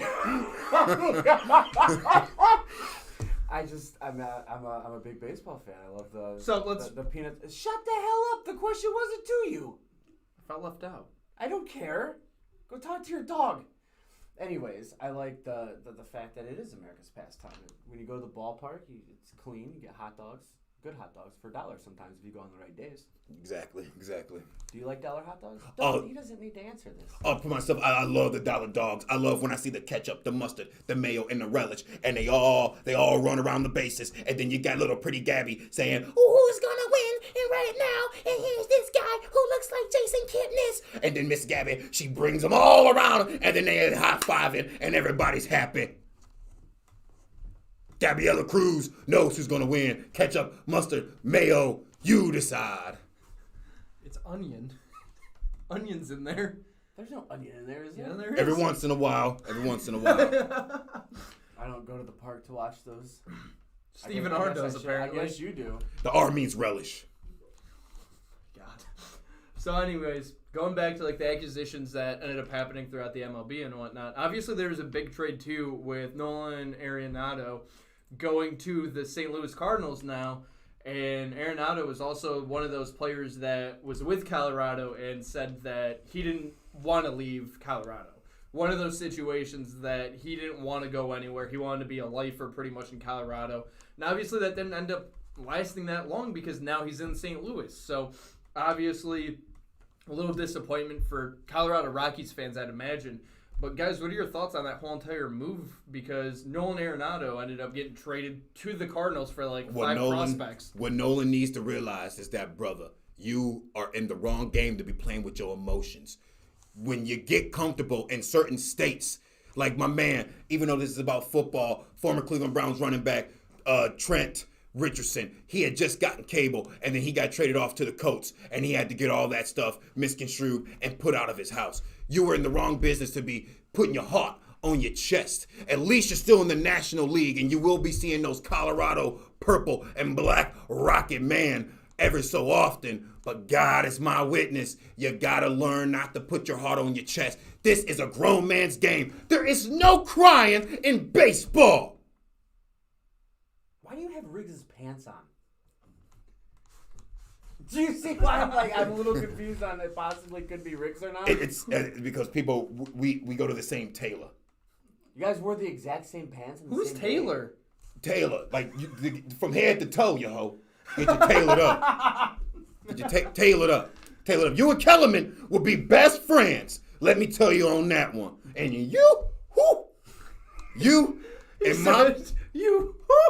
you and my boy, Scott Van Pelt, after dark. Man, I think I should be the one partner with Scott Van Pelt. I'm the one with the receding hairline. You are.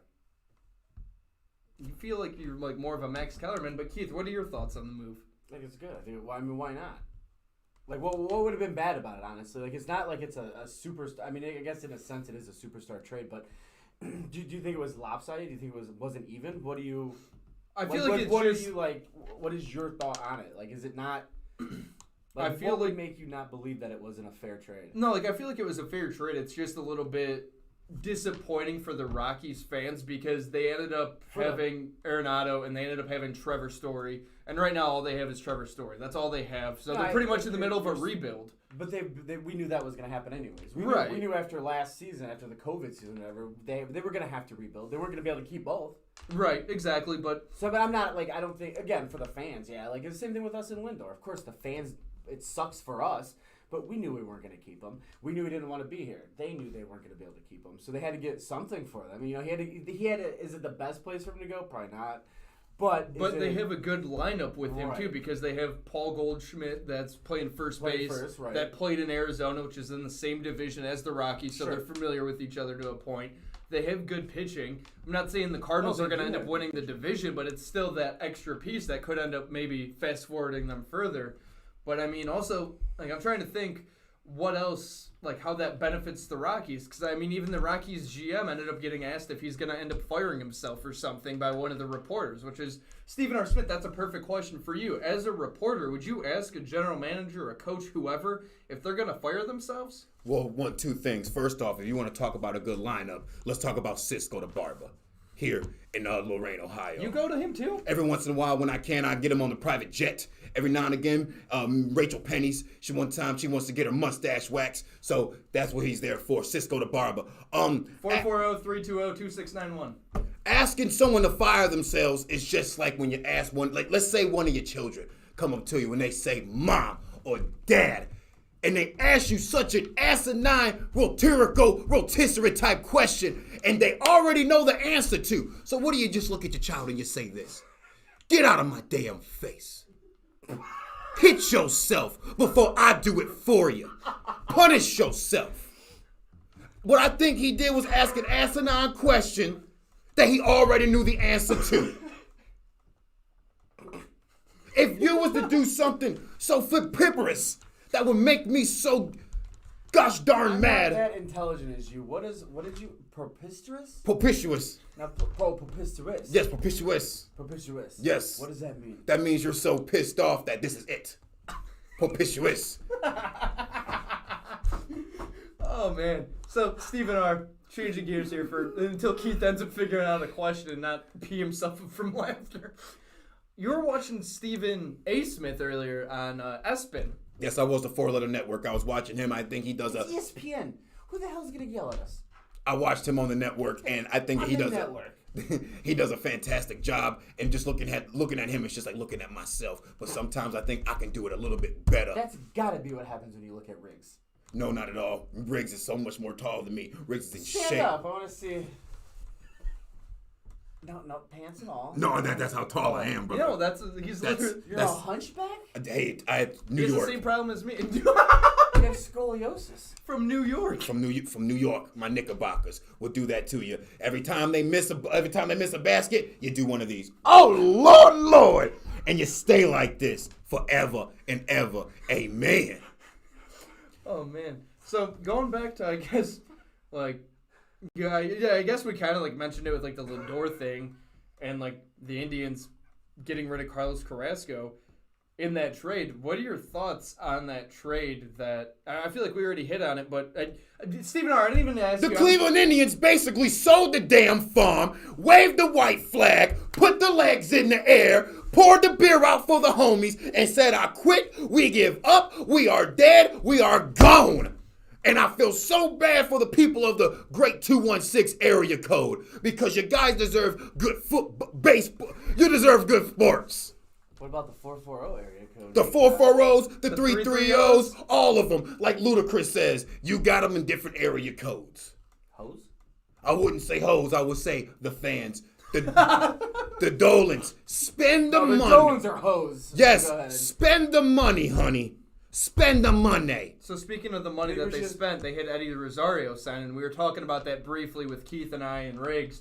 Stephen R. Smith, what are your thoughts on the Indians signing outfielders? I almost said outfielder Stephen R. Smith. Yeah. Outfielder Eddie Rosario. Well, them signing Eddie Rosario, I think that's a good pickup for them, because you just lost your Frankie Lindor. You just lost your one Mr. Smile. You lost your Mr. Puerto Rican Buttercream Dream. And now you're going to get another one here. And the ladies are going to love him. The Dollar Dog Nights will be popping when the ladies see this guy. They will be slopping.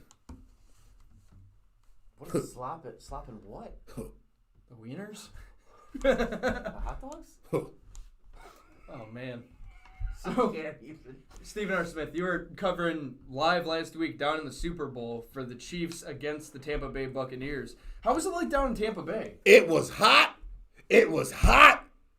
And damn, it was hot. It was hot because of the hot sand. It was hot because of the equator. It was hot because of the ladies I seen. And it was hot because the city knew that Tom Brady was going to deliver chicken dinner. So, like, what was your part down in Raymond James Stadium? My part down in the Raymond J. Stadium, I did a little bit of janitorial work. And from there, I had to talk to a union representative. And then me and Rachel Pennies and Miss Mimi Meow Mina had to go do some paperwork.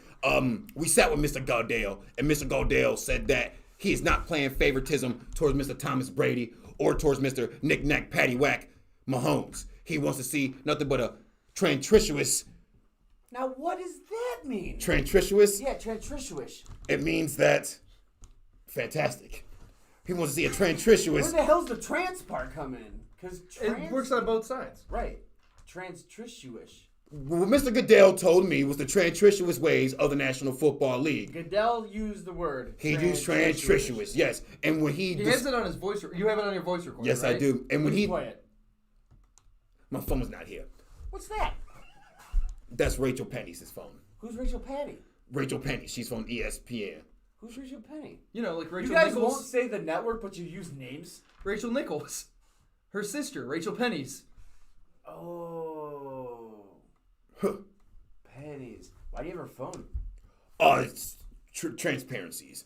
What the hell is transparent? Go ahead. So the Super Bowl, I knew the GOAT, Tom Brady, was going to go in there with this man Gronk. I'm happy to see Leonard Fournette get the chip. I'm happy to see Jason P.P. firework, bang, bang. How many fingers am I holding up, Paul? Get a ring, dang. I'm happy for guys like Mike Evans. Bruce Arians looks like the type of man who will let you come to his barbecue and drink all the beer, and he will not even care. Now, I've seen that we have put a video on here of Tom Brady enjoying himself, getting a little lit, getting a little crazy, drink a little something, probably smoke a little something himself. The man deserves to. Why? Because the man's got... That's a big accusation. That Tom Brady was smoking weed after the party? Who knows? He said something. It could have been a cigar or it could have been a cigar. He's going to Disney World. The man is going to play with the Mickeys and the Minnies of the world and the Goofies. With the Lombardi. Tom Brady should be on they should reincarnate the show Seventh Heaven and put Tom Brady on there. No. He's got 7 of these. What are these? Championships. Lombardi championship rings. Wasn't that?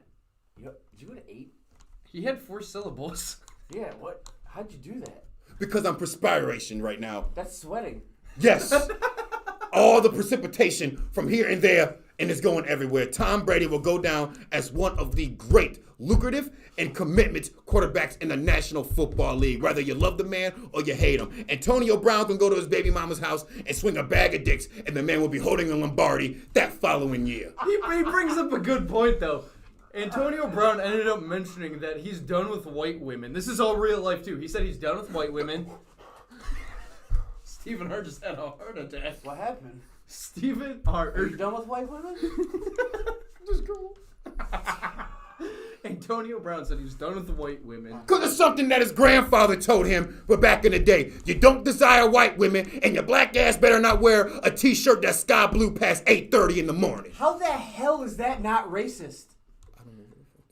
It doesn't matter what you mean you're done with white women. How is that not racist? That is If very I good. said I was done with black women, I would be cursed off this podcast. He's not lying, and that is the hypocrisy and the serialness of this country that is messed up. I don't know what serialness is. What Like kind the of cereal? Juju cereal things that we ended up having after the Jelly Bean Boozled challenge. But yes, that is asinine of Mr. My brother Antonio Brown to say you are done with white women. But the thing is, though, is at the Super Bowl, he wins a ring, and his ex-girlfriend that tried getting him in trouble on Instagram is at the field with Antonio Brown celebrating after the Super Bowl. Yeah. Obviously, that didn't work out that well. Why?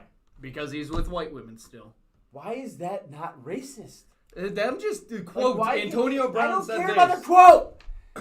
That's not fair. Now we don't. Fine. I want white women lives matter now. Sounds like my internet history. Basically, nonetheless, Antonio Brown, what you said, brother, you set us back. You set us back so far, Jack, to the fact that I forget that I'm black. You understand, man? Antonio Brown, you gotta keep your mouth shut. You just won a Lombardi. Now they can't take that from you, but they can screenshot or they can remember everything that you said. And my man, my brother, you gotta calm it down. Coming from Stephen R. Smith, saying to Antonio Brown, you gotta calm it down. He's got to calm it down. So, Stephen R., I got one more question for you, and I'm pretty sure Keith has a couple baseball related too. And we still have time to talk about some baseball. I know you wanted to hit on it, Keith, and I want you to kind of lead the baseball segment, because I know you were talking about the acquisitions, but Kevin Stefanski, Stephen R., did he deserve Coach of the Year like he did by winning it? Or did it deserve to go to somebody else? I absolutely agree that Mr. Kevin Stefanski that was a landslide victory from him winning Coach of the Year, and let me tell you why.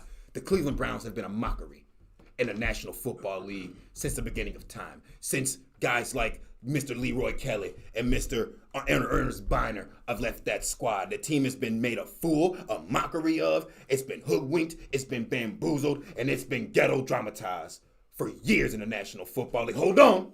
It's been for years in the National Football League. And now you get a quarterback. You had a good GM. You got an owner that keeps his mouth shut and he stays out of trouble. You get Stefanski. Stefanski, head coach once, offensive line coach, tight end coach, quarterback coach. The man knows his way around a football team. And I believe that is the greatest asset that the Cleveland Browns have ever made. And I believe Art Modell might be doing backflips, turning, and doing somersaults in his grave because of this acquisition that they have just made. And rest in peace to Mr. Marty Schottenheimer of the Cleveland Browns, their former coach, died of Alzheimer's this week, and you will be gladly missed. So you guys lose one of your coaches, but you gain a head coach for life, I believe. Cleveland Browns, now is your time to capitalize on this situation. Okay. I'm waiting for you to go to the baseball situation. Oh, okay, we can talk about the Padres. Padres are going crazy. What do you think about the Padres? Yeah, the stacking Padres. their teams. Who the Padres have stacked themselves, who they officiated themselves with in this campaign season of Blake baseball. Snell is one of them. Mm-hmm. I mean, he's Cy Young. From the Rays at one point, and then... Well, yeah. They did acquire from out. Blake Snell, Snell, Darvish, Weiss, Victor Caratini. I mean, come on, like these are all big, right? Those could be some secret weapons for the San Diego Fathers. Do you understand what I'm saying?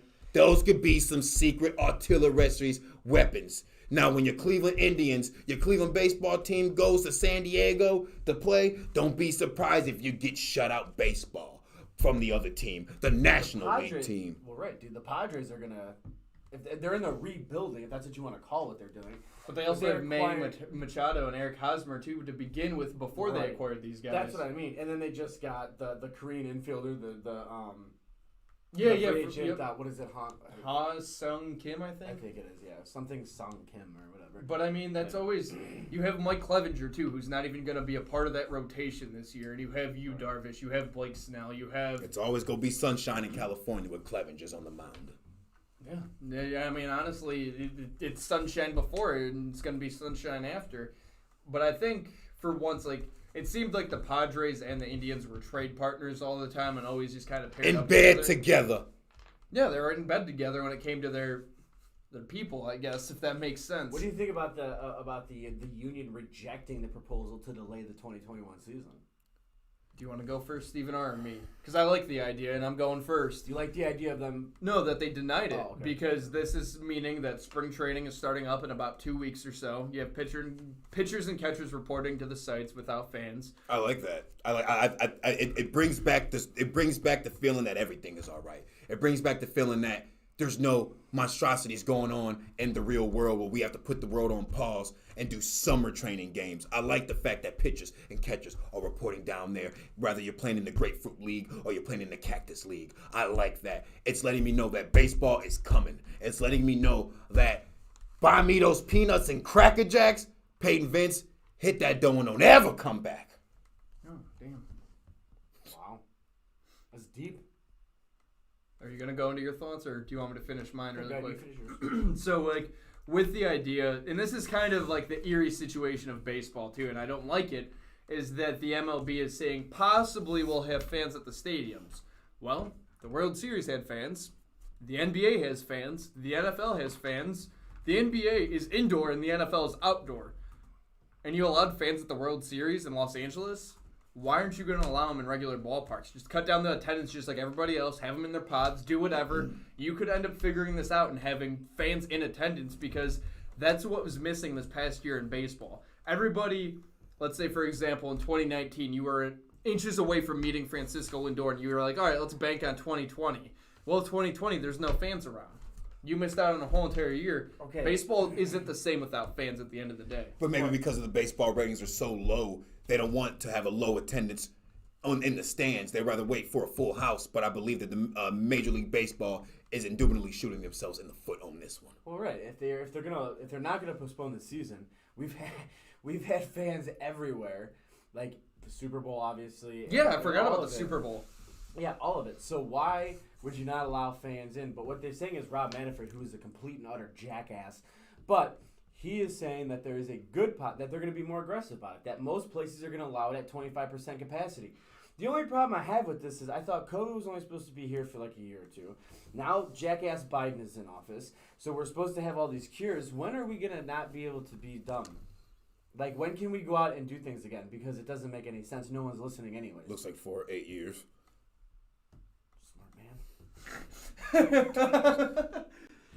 But the thing is though is that obviously when without politics involved, you can't.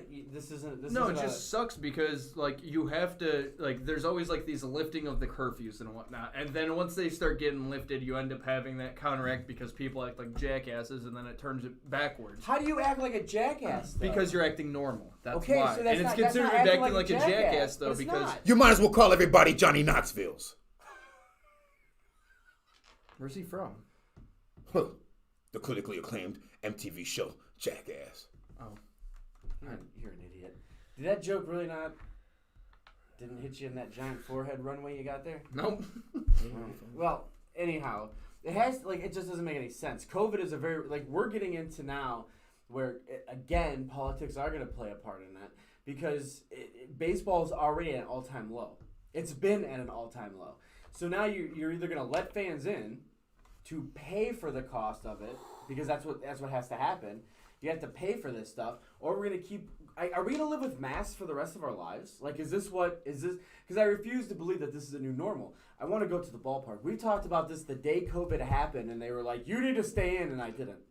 Like the day Mike DeWine was like, "Zig Heil, we all need to stay inside," and I didn't stay inside because it's bullshit. Because I think this whole thing is stupid, and none of it makes any sense. So this little German Hitler bitch is not going to allow baseball fans in because he's on some little mini power trip because his dick is small?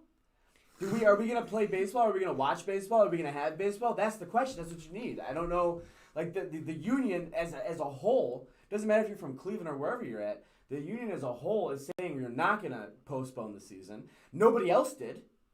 But so why are you postponing it?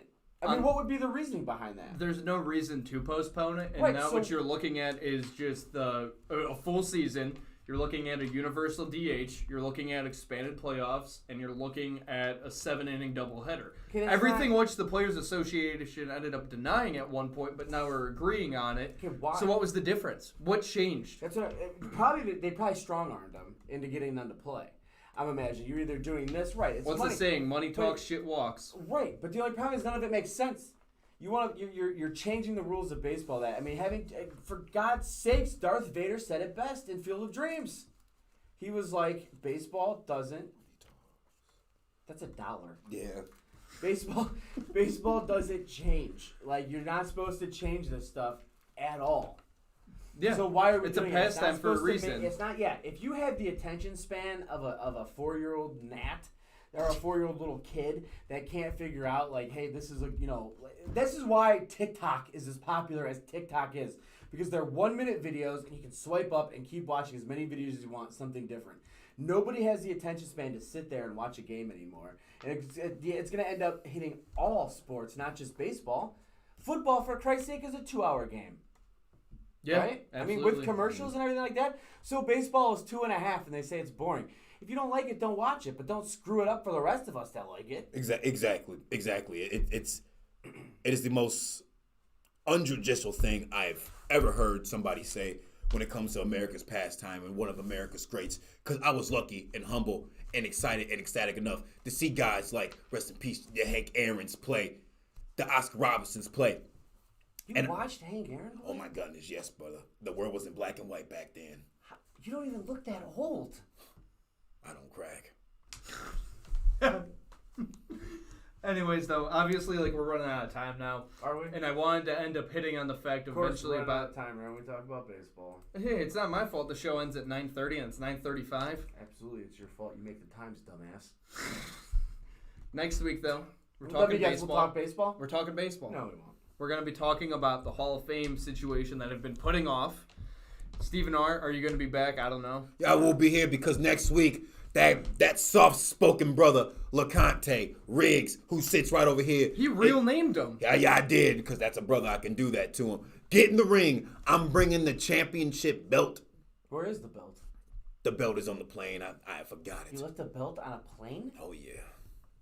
Riggs, I'll see you next week. It's called baggage for that. That's gonna get you're never gonna get that back. It's in my Save-A-Lot suitcase. Riggs, next week, 7:30 to 9:30. Brother, oh man, I'm gonna make you miss your mother. That's how bad I'm gonna get you. Like, I don't understand. He's been here the whole time, and he's just, where is he? Somewhere with that short Irish guy with beady eyes, his friend Brian. I have no clue. Anyways, though, Stephen R., before we end up going off Don't the air, sit on cameras.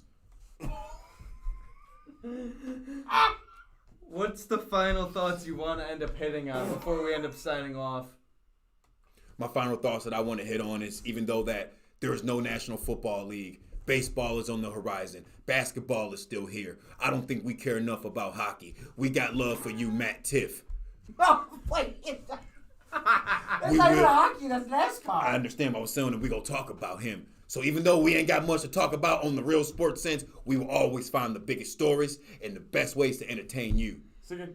Real sports, are you trying to tell me NASCAR isn't a real sport? No, it is. I was just trying to let people know that we're going to talk about the stuff that we are interested in hockey. So it's we're just not interested in NASCAR. We are interested in NASCAR. Stephen R. Smith isn't interested in NASCAR. You almost spoke my language there for a minute, brother. Riggs, get in the ring next week. I got you. All right, guys. Next week, 7:30 to 9:30, We Like Sports Podcast.